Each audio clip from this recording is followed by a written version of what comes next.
Welcome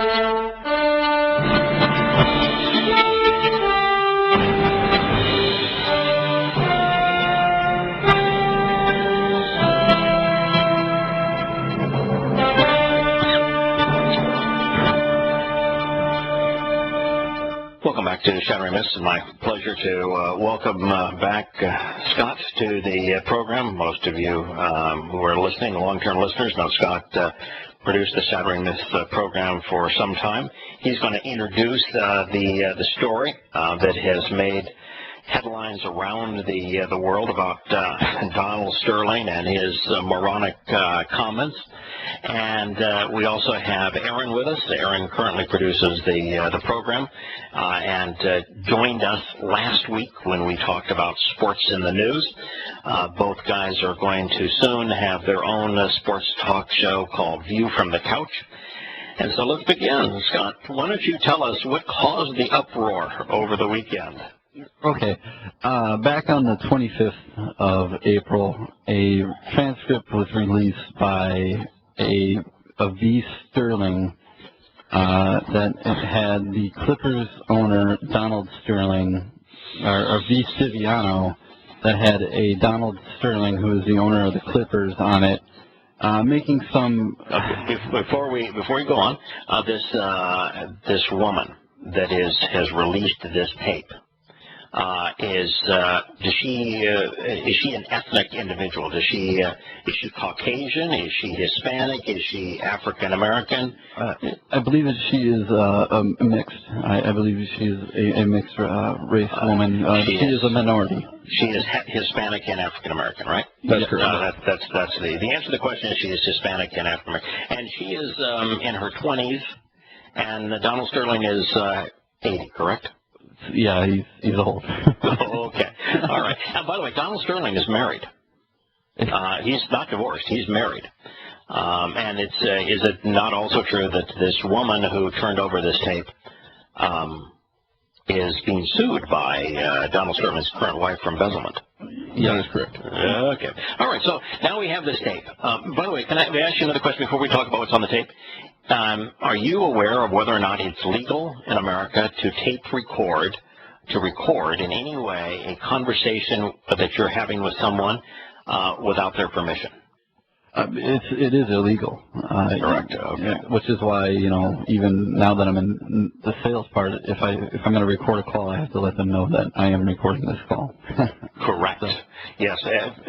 That's why when you call on a customer service issue, they will always say this: your call may be recorded for evaluation of customer service policy, that sort of thing. They have to tell you that they're recording it if they're going to record it. Otherwise, it is a crime to do what she did. All right. So now that we kind of know the players, what's the content of this call? The tape comes out, and again, he's the owner of the NBA team, the Los Angeles Clippers. And it starts out, the tape starts out with her saying, "I don't understand. I don't see your views. I wasn't raised the way you were raised." He responds, "Well, then, if you don't feel, don't come to my games.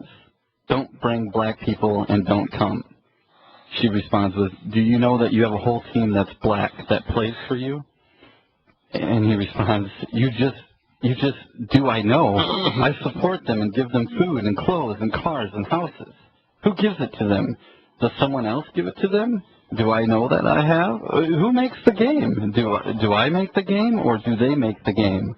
Is there 30 owners that created the league? And then it continues on, and she goes, "Honey, if it makes you happy, I'll remove all the black people from my Instagram." You said that before. You said, "I understand." And she responds, I did remove the people that were independently on my Instagram that are black." Okay, can I interrupt you here? There's two things that are, because we can't go through this whole thing because it's way too long. But there are two things that when you listen to this that come through, and Aaron, I want your evaluation as to whether or not this is true. When he is talking, it sounds like he is disoriented, that he is a really unhappy man in his 80s who some time ago lost his ability to focus on what's being said or to even approximate a rational conversation. Is that what comes through? That's certainly what came through to me. Yeah, what I took away was kind of a confused old man vibe where he had somewhat of a handle of what he was talking about, but not entirely, and she was guiding the conversation to what she wanted him to ultimately say. Especially with those last comments with the honey if it makes you happy. Right. She talks about how she said, or he asked her to remove, she says, the pictures of all the black people. And he may not have known exactly what was going on. He may have said, there's 4 or 5 pictures on here that I'd rather have you take down. And she is saying, oh, I said that I would take them all down. Isn't that what you wanted? Yeah, the picture and the pictures that she's referring to is that she used her fame of dating this old codger to have access to celebrity. And one of the celebrities she had access to is Magic Johnson. Magic Johnson, the hero of the Lakers, the star of Showtime basketball, extraordinarily popular individual, and now part owner of the Los Angeles Dodgers. And so she has a picture of her hugging Magic Johnson. If you look at the picture, I think it's really inappropriate. The way she's grabbing hold of Magic Johnson. And so he was bothered by that. Now, the tape comes across that he was bothered by it strictly because he's black. But the fact is, the Clippers are competing for attention in Los Angeles against the Lakers. He is Mr. Laker. Clippers players are booed at Dodger Stadium. He now is the face of the Los Angeles Dodgers. And so there may be some of that in there that irritated him. But nonetheless, his words still are inexcusable. When it goes on, she says she didn't remove everybody, or he says you didn't remove everyone, and she goes, I didn't remove Matt Kemp and Magic Johnson, but I thought, and he asks why. I thought that Matt Kemp was mixed and he was okay, just like me. And he goes, okay. And she goes, he's lighter and whiter than me. And he goes, okay. And she's like, I met his mother. And Donald Sterling goes, you think I'm a racist? And she stops him and she goes, I don't think you're a racist. And he goes, yes, you do. Yes, you do. And then she says, I think you, and then he goes, an evil heart. So. Yeah. So she says, no, I don't think you're a racist. She's clearly baiting him. That's the terminology we'd use in this kind of a situation. It doesn't excuse the fact that what he said is moronic, stupid, inexcusable, disgusting, but she is clearly baiting him, correct? Definitely. Correct.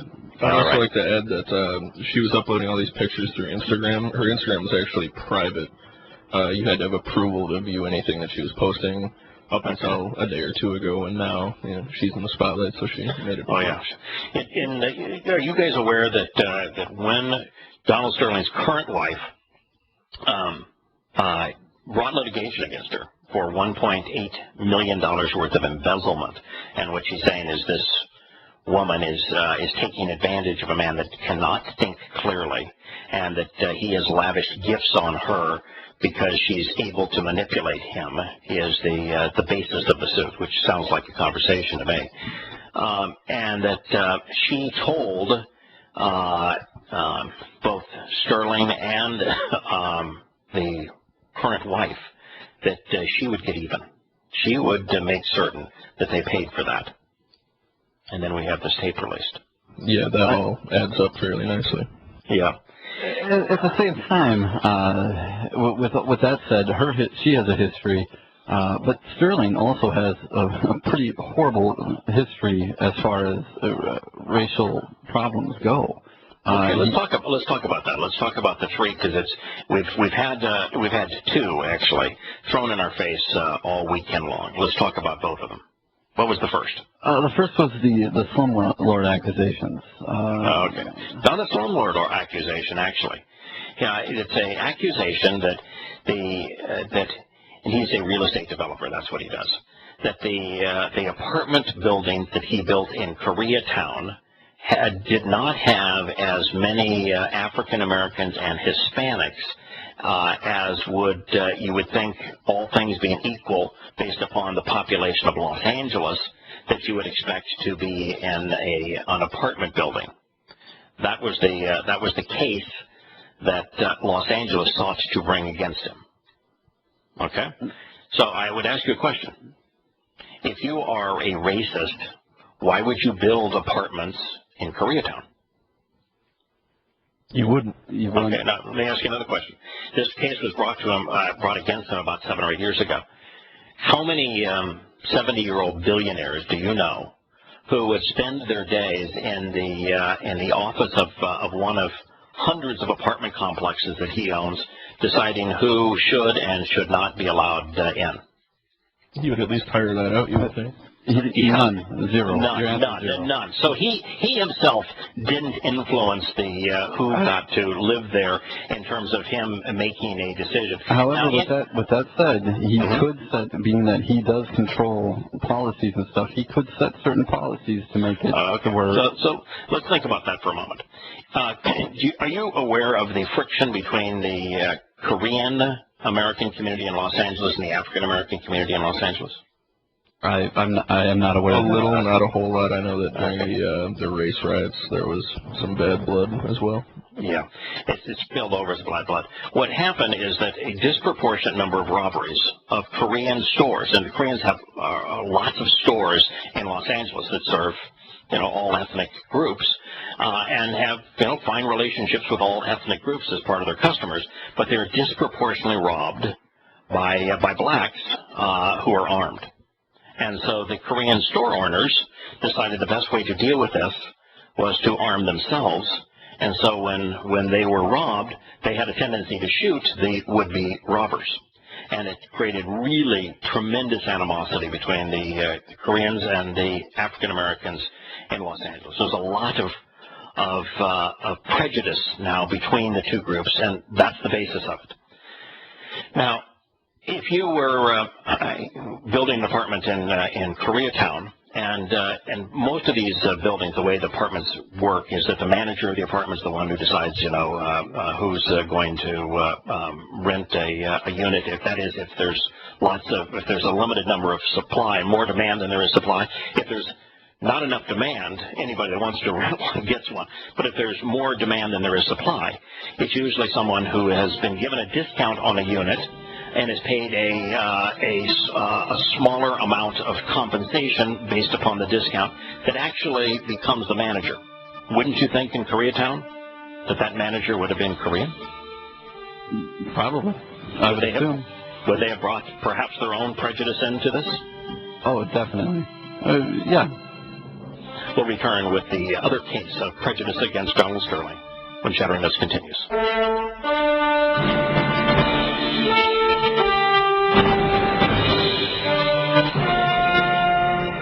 Welcome back to Shattering Myths. We're speaking about the uproar over Donald Sterling. So that you know, we are all in agreement here that what Donald Sterling said is inexcusable. That he is a idiot. No one is making an excuse for Donald Sterling. But I think that when we jumped and isolate a conversation and we take it out of context, we do ourselves a tremendous disservice. And I'm appalled that every article I read made it sounds like he has a history of this kind of behavior, and these two incidences, his apartment building in Koreatown and one other that we're going to go to in a moment, are always mentioned as proof that he has a history of acting like a racist. And yet you don't build apartments in areas that have a high percentage of minority groups, which he did in Koreatown, if you are a racist. And by the way, you don't buy a basketball team. If you're a racist, you buy a hockey team. Now, let's go to the second. What's the second source of proof that he's a racist? The Elgin Baylor lawsuit after he was fired as the general manager of the Clippers. Okay, Elgin Baylor, is he a white dude or a black dude? He is a black gentleman, yes. Yeah. By the way, he was a great basketball player. Elgin Baylor's a really nice guy too. Everything I've read about Elgin Baylor, a great guy. He played on the basketball teams along with Will Chamberlain and Jerry West. the Lakers teams. So when he hired Elgin Baylor, was it common to have an African American be the general manager of your basketball team? Not at all. All right, so that's a pretty good sign that the guy's not just universally a racist. At least he's not acting like a racist. He might be one, but he's not acting like one. And he was fired, and so Elgin Baylor brought a case that he was racially discriminated against, which is the reason he was fired. And that's what they're all saying, is they see that's proof that he's a racist. Are you guys aware of the disposition of that case? I know a little bit of the details. I know that I know a few details, but I don't know everything. Okay, jury went to trial. Jury of 12 people. They took about 45 minutes to deliberate after the trial. Was it a hung jury or was he convicted, A, which is what the media is making it sound like of being a racist, or B, was there a hung trial where 11 of the 12 jurors said, oh man, this is pretty racist what this guy did, or was he completely exonerated and had all 12 jurors decide against Elgin Baylor? I believe they all decided against. They said that Baylor was wrong. Yep, 12 and 12. You know what they said? They said it's a miracle that this man kept Elgin Baylor as his general manager this long, considering the horrible job he did as the general manager of the Clippers. He was fired because he failed. I want to know where they found 12 Clipper fans at that time. That was the jury. That's what they decided. So to quote that as proof that he acted as a racist when the jury found that there was no evidence that he acted as a racist, that's really not smart, particularly since he was amongst the first to hire an African American to head his basketball team and stuck with him even when he failed to produce a winning team. Yeah, he stuck with him for quite a while, at least probably 7 years, something like that. Yeah. By the way, is the girlfriend that has done this damage to him?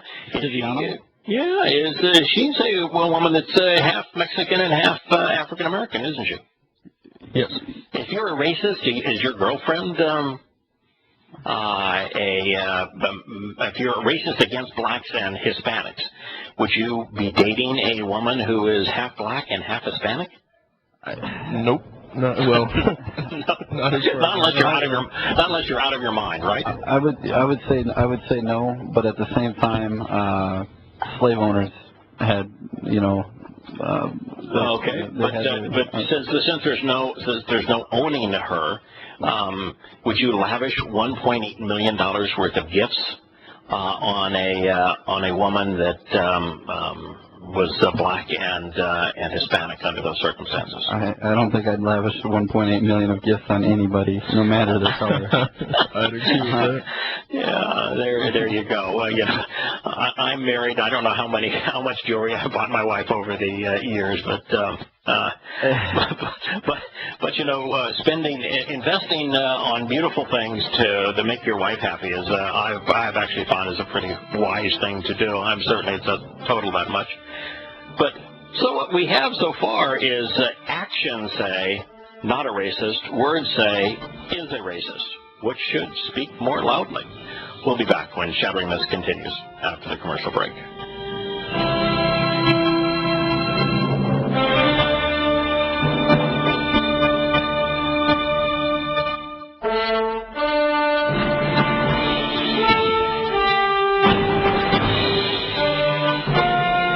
Welcome back to Shattering Myths. We're discussing the case of Donald Sterling. Guys, I seem to recall that at least once, and I think it's twice, that Donald Sterling was given an award, was specifically recognized by the NAACP for his contribution to African Americans. Is that the kind of thing in terms of actions that you would expect of a racist? Depends on what it was for. I mean, did they say what it was for exactly? I think it's, I don't know if it's 2005, 2006, he received the NAACP's recognition for lifetime achievement in supporting causes endorsed by the NAACP, which would be, it's the national advancement of colored people. So he would be doing things that advance the interest of people of color, particularly of African Americans, to be a recipient of a lifetime award. Okay, yeah, because, I mean, if it was something, if you just cut a check to somebody at some point and they were recognizing him for that, I wouldn't. Yeah, lifetime achievement is more than just cutting a check. But I'm sure there's a contribution. If you want to be noted for your lifetime contribution to the Roman Catholic Church, write them a $10 million check and see how they respond. It's true how organizations often respond. But would that be your charity if your actions were speaking louder than words and you were just a despised people of color? Well, on the surface, I would say no, but I would have to know more before just saying black and white, yes or no. He won a Lifetime Achievement Award in 2005. He was set to receive another. He was set to receive another one, like a week from now, something like that. Mm-hmm. And then also in 2008, he won the NAACP President's Award. Yeah, I want to ask you a question. What color is the skin of the man who is the current coach of the Los Angeles Clippers? It's Doc Rivers. He's a black gentleman. Yeah, in fact, he's not just a black gentleman. He is one of the classiest, most genuinely wonderful people in sports. He's also their GM right now. Yeah, he is. But Doc Rivers is so he's both GM and coach. And didn't the Clippers have to give up draft picks to get him? I believe so. Yeah, they traded with the Celtics to get him. Yeah. Doc Rivers is an extraordinary guy. But I don't think I've never heard anyone who has had anything negative to say about Doc Rivers and guys like Blake Griffin, who's one of the stars of the Clippers, a white guy on the Clippers. I think only two white players on the Clippers. He said, just every time that Doc Rivers speaks, he says, I feel like I'm a student learning something. Yeah, Blake Griffin's a mix as well. I think his mom is African American. Okay. But if you can find somebody that has a legitimate thing to say negative about Doc Rivers, you would find somebody that's very rare. So here's a guy that's had two general managers, both of who are black, who has a black coach, owns a team that's 80+% African American, received lifetime achievement awards from the AACP, builds apartments in African American and Hispanic communities, dates a woman that is African and Hispanic in terms of her ethnicity. Hard to say his actions are racist when his words are deplorable. Yeah, there's no excuse for his words, but the old quote is actions speak louder than words. But they're not in this case. Everyone is calling for the man's head, and the reporting is unbelievably jaundiced. I mean, the reporting uses things that ought to have exonerated him as proof that he has a history of being a racist. That's because they can just say he was accused of this and stop there. They don't know the entire story. But since the case was adjudicated, why not tell the rest of the story? If I say he was accused of this, I'm not wrong.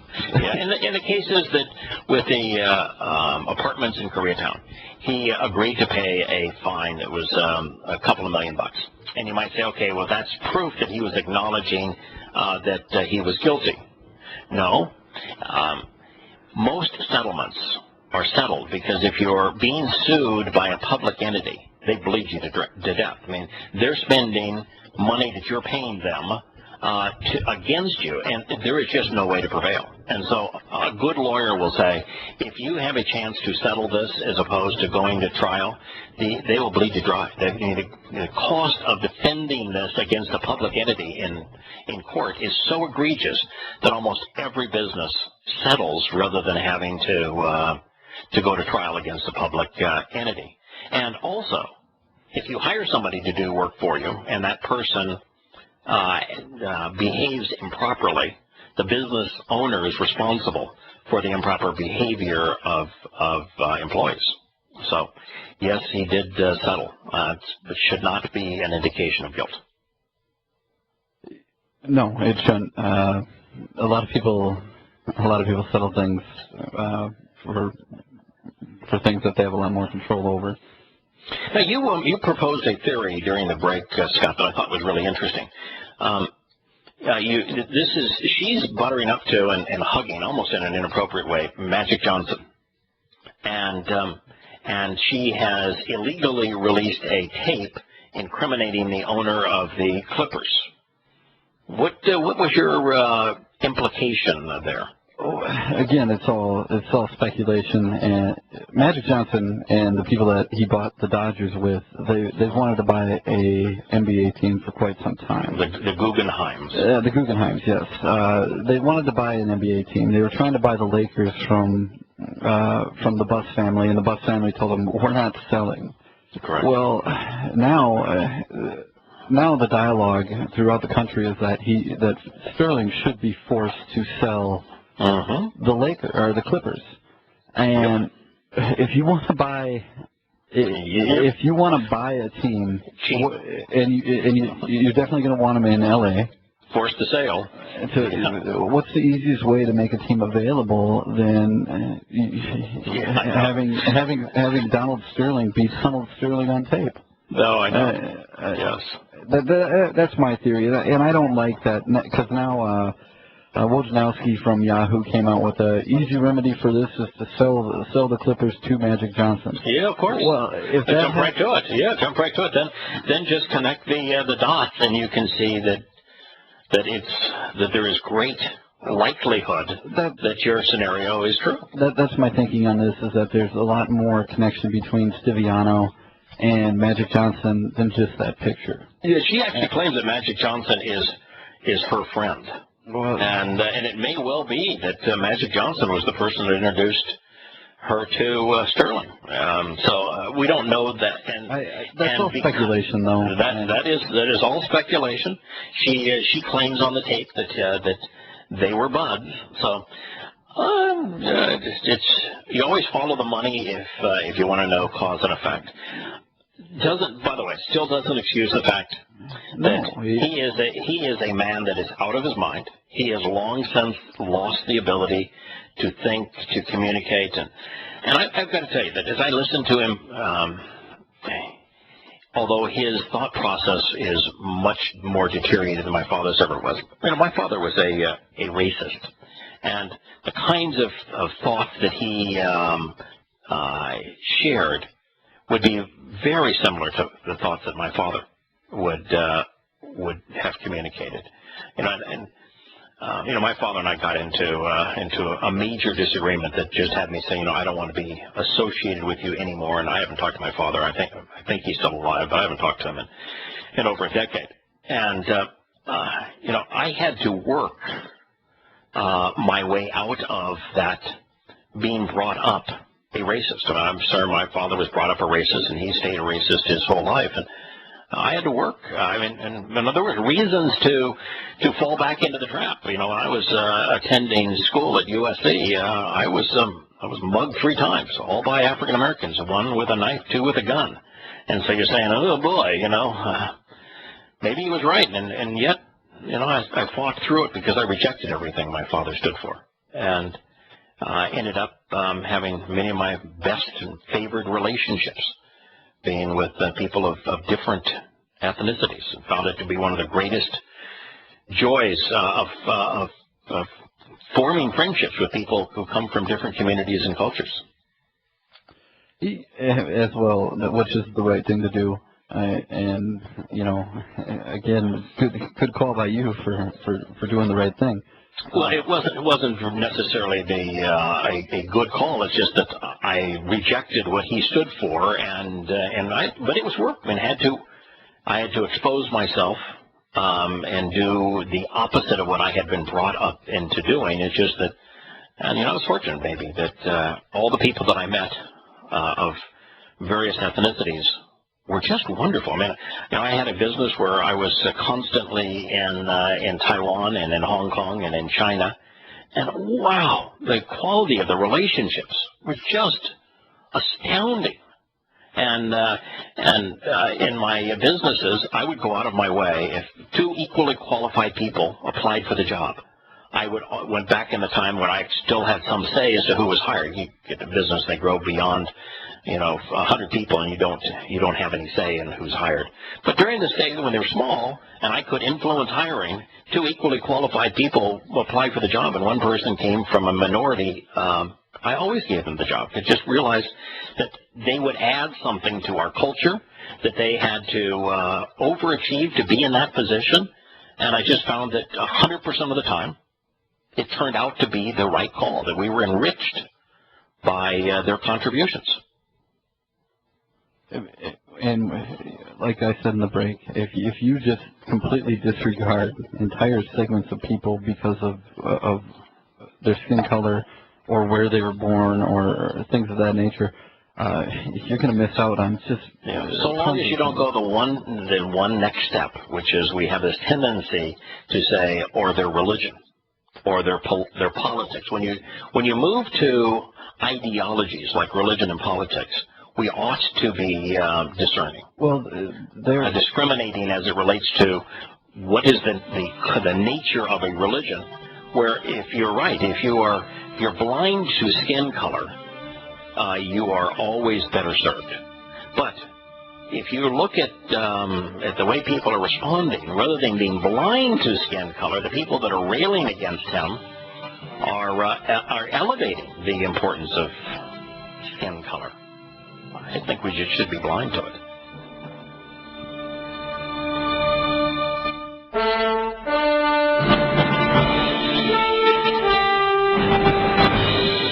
So the question is, should Donald Sterling have his team taken away? Should he be forced to sell because of his racist comments? What do you guys think? I think you can't force them to sell it. They can't do that. There's no precedent in the NBA for them to do that. But what they can do is the other 29 voters can vote to restrict his revenue sharing or make it so he has to pay more in, things like that. And then I would take that money that you would be getting, and rather than dispersing it among the 29 other teams, put it into the promotion of the game of basketball in minority communities and elsewhere. Okay. What do you think, Gary?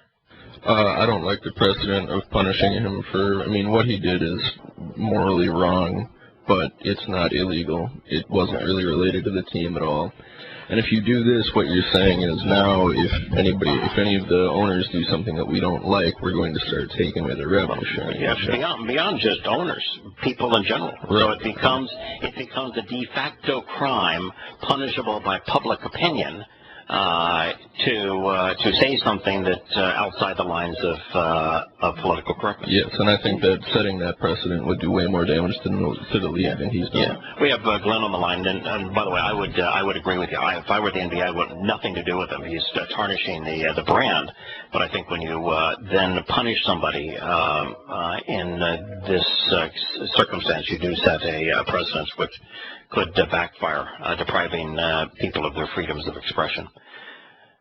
You can, even when you're expressing something that's stupid. Hello, Glenn. I'm not saying that you're expressing something that's stupid, but what's your take?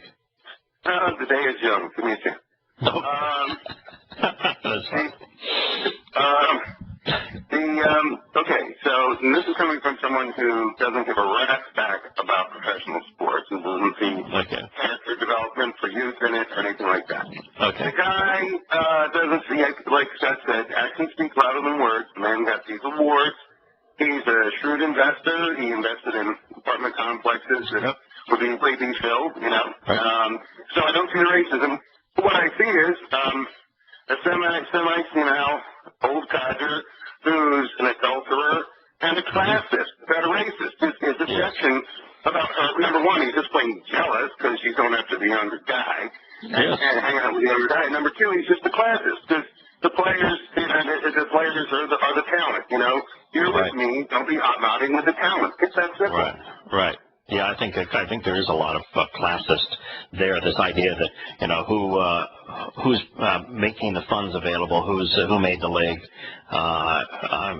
who's the beneficiary, and who is the one that is providing this. All that, and I think, by the way, a classist view is a horrible view. It's a view that alienates people, and it's undeserved. You know, when you have a business, I've owned a number of businesses, and you differentiate yourself as the owner from the people who work within the business, you create a dysfunctional enterprise. The best thing you can say about this guy, he's just a grumpy old man that I think hates himself, hates people in general, is just really sad. Yeah, and people of his generation would have tended to be, a little more racist than people of our generation. Sure. I mean, I was personally raised to be colorblind. Yes. I'm colorblind as it relates to skin tone. I'm not blind, though, as it relates to observing. For example, if I see a woman, it doesn't matter what skin color she has, but in religious garb, I want nothing to do with her. I will, if she's on one side of the street, just to be distanced from her, I'll walk to the other side of the street. I think that somebody who submits themselves to religious indoctrination is foolish. I want nothing to do with them. If somebody is a politician and advocating politics rather than encountering them and rebuffing them, I'm going to walk the other way. I want nothing to do with them. I don't care if their skin color is red, white, or blue. It doesn't matter. Right. Well, so this topic is still somewhat uncomfortable. But you keep saying ethnicity when you clearly mean race. So even just talking about race or racism is still a bit uncomfortable. But now, in my generation, like we were raised as Christian with red or yellow, black or white, they are Christian. It's like, Jesus loves little children of the world. In the suburbs, but raised not to be racist, Yeah. I eventually had, black friends, and by the time I got to college and that sort of thing, But there's a bit of a double standard on racism these days, because definitely whites are definitely expected to be colorblind.